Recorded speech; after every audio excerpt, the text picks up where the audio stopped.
Ada sengaja atau tidak. Datuk Seri Anwar Ibrahim menegaskan tiada layanan 2 darjat siasatan ilustrasi tidak lengkap jalur gemilang dalam laporan terbitan Kementerian Pendidikan Malaysia, KPM.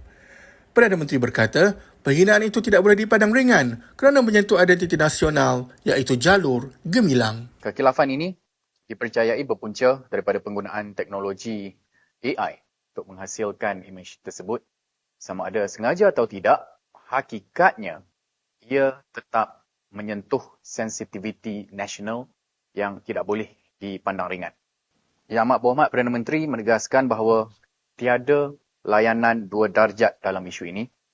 Siasatan dilakukan tanpa mengira pihak yang terlibat sama ada media tempatan, syarikat antarabangsa maupun agensi kerajaan sama sekali. Prinsip keadilan dan hormat kepada simbol negara mesti ditegakkan oleh semua tanpa pengecualian.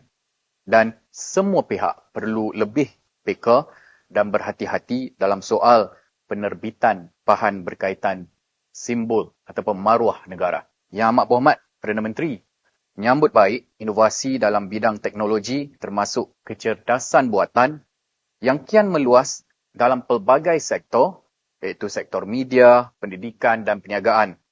Namun beliau menegaskan bahawa AI tidak boleh menggantikan tanggungjawab editorial dan kawalan kualiti oleh manusia. Setiap bahan yang melibatkan simbol negara atau sensitiviti rakyat mesti melalui semakan dengan teliti, dengan semangat hormat dan tanggungjawab bersama.